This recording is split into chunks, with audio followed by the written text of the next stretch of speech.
I want to start off by talking about the number one guy that I think, at least that's the way it's been in terms of the media. I'm not sure if it's going to play out this way, but the number one guy that everyone's concerned about his future is AJ Brown. And I did not see AJ Brown at the Super Bowl. I do know that he was there. He was making appearances, doing various, functions, this, that, or the other thing. And he spoke to a few people about his future and talked about, how happy he is and excited about the new offensive coordinator and Sean Mannion and what may happen there. And, and I talked about this, I think, towards the end of the season, because I did talk to AJ ahead of the playoff game, not on the record. He didn't talk to any of us for about a month. And, my feeling sense there was that, it wasn't like he 100% wanted out. In fact, he was talking about how happy he was. I don't know how much truth there was to that. But, yeah, I just read this story from Jason Fitzgerald of Over the Cap. And, he talked about basically the salary cap implications of trading AJ. And I'm not so sure this is something that happens right away. Dave, before we get into that, I guess what I want to ask you is just like, does this make sense to trade, probably your number one offensive player? Yeah, I mean, I think that there's just so many different levels to the conversation. I mean, I've gotten to a point where, just kind of real politic type of stuff, it just seems that whether or not it makes sense or not, it seems like it's going to happen. I mean, as well as I do, you've been around longer than I have, and that there's a recognizable momentum to these sorts of things. At this point, if AJ Brown is on the roster next year, it would be a surprise to me, given how kind of by the book it is all played out. You had 2 years ago, you had the hints of dissatisfaction emerging. This year, you had the trade rumors, and now you kind of have a full-on steamroll of speculation, and the fact that it is a story to me tells me it's probably going to happen. The toothpaste is almost out of the tube, I guess I would say at this point. Does it make sense? I'll give Howie Roseman the benefit of the doubt, which I think he has earned at this point, and say that, given that he's allowed it to get to this place, there must be a scenario where it does make sense and he can make it make sense. I don't know what that is. As we were talking off air, to me, the absolute non-negotiable is the only way you can trade AJ Brown is if you have some sort of replacement in mind. Obviously, he's not going to be AJ of 2 years ago. Probably won't even be AJ of this year, because there's only maybe 4 or 5 guys in the NFL that kind of are at that level. But you can't have the next Jahan Dotson in there. It can't be Darius Cooper, especially given the fact that they have no tight ends under contract. I mean, I love Devontae Smith as much as the next guy, but we've seen how limited this passing offense has been in the handful of games that AJ Brown has missed. And I know you can point to the Giants game last year and them scoring whatever it was, 40 some odd points. But frankly, I think when you actually dive deep into that, a little deeper into that scoreboard total, the passing offense did not look great, and it was, I think I think Devontae Smith might've been the only guy with only wide receiver with more than one catch up till the fourth quarter or something like that. So yeah, I mean, Alec Pierce to me is the obvious guy on the free agent market. I am a big fan of his. I think he's undervalued and he's on the up and up, 25 years old, deep threat, who also made huge strides in kind of running a possession route tree this year. If that's the end game, I think that makes all the sense in the world.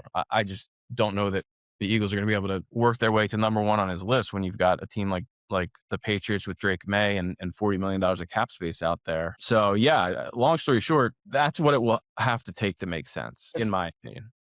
If I may put some other toothpaste back in the tube, though, I don't think it's a foregone conclusion, personally, and just not just in talking to people from around the league or whatever, or knowing what it's going to take for Howie Roseman to be satisfied with the trade and what AJ's value is, which is a very real thing, right? I mean, are they going to get more than a fourth rounder for AJ Brown, which sounds weird, or a fourth that could turn into a 3, or maybe if AJ accomplishes a bunch of stuff to a 2, conditional 4th or a conditional 3rd, is that enough for him to do it? And then, just getting back to this story that Jason Fitzgerald of Over the Cap had written, when you trade a guy, you can't designate a post you won. So you can do that with 2 releases, but you can't do that with a trade. And the Eagles are going to want to do that in terms of the cap, because there's going to be a huge cap charge. There's going to be like $45 million that they're probably going to want to spread out over multiple years. Otherwise, it's going to really, if they do make the trade before June 1st, it would really kind of handcuff them in terms of what they could do in free agency and extending some of these guys that they want to extend, which could also open up cap space as well. So that to me is the big question. You mentioned the alternatives as well. I mean, which is again is all part of the equation here. But be careful what you wish for if you're AJ Brown and wanting to get out of Philadelphia. And and again, he said he loves Philadelphia. I've heard people say, well, he loves Philadelphia, but he doesn't love the quarterback. And then when I say love the quarterback in terms of how he throws the ball.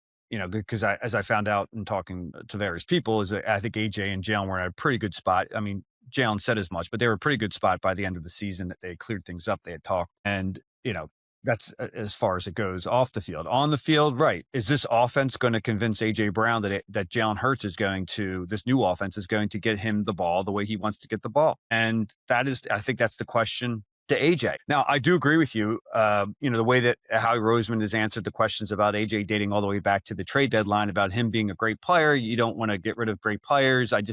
He didn't definitively say he wasn't going to trade him. You normally wouldn't say that about anybody, and anybody is expendable. But yeah, I've been down this road before with Howie, and the way that he phrased his answer tells me that, yeah, it's certainly something that's on the table. And that a lot of it has to do with AJ's happiness. A lot of that has to do with, can the Eagles live with him again, not being happy? Is that just going to torpedo everything that they're trying to do in terms of changing the offense? So yeah, there's a lot of reason to believe that he won't be back, but I just don't think it's a foregone conclusion. Because I mean, like you mentioned Drake May.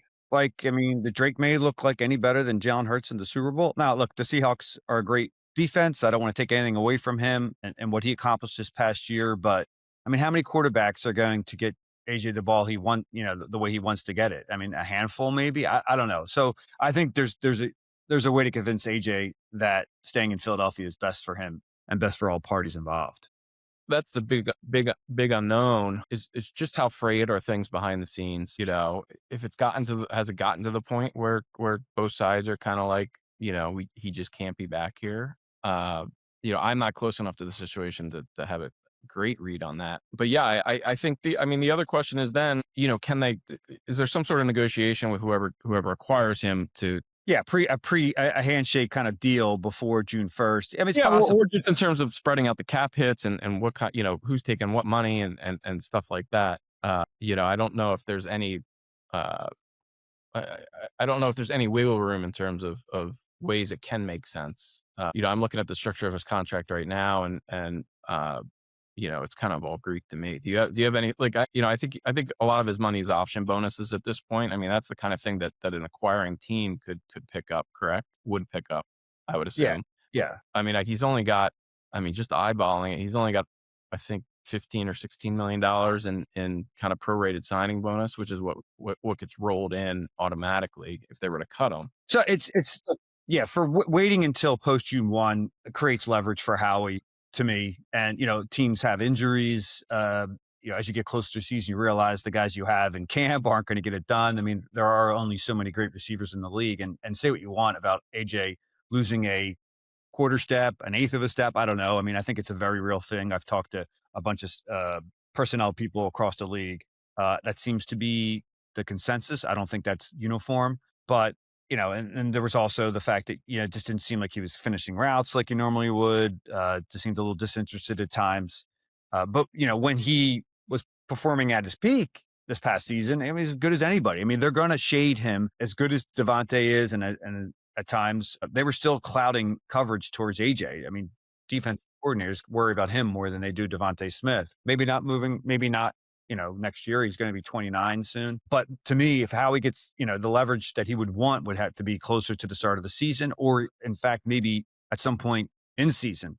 But yeah, again, just kind of wrap it up on AJ. I don't think it's a foregone conclusion. Again, I think just looking at the contract now, I don't think it's something that is going to be gaining a lot of momentum in terms of chatter when I'm at the combine next week. We'll see. Howie has surprised us before. The Carson Wentz trade happened very quickly. That's a different position. It probably had to at that point. So maybe it's something he wants to get out ahead of, and maybe they want to do AJ right and help him find a spot. But I just don't think Howie has any imperative to do it right away. And I don't know if it, in fact, it benefits him. They have 8 draft picks already. I think they're going to get a couple more with compensatory picks. It's not like they're dying for draft picks this turn. So they could wait until after June 1st.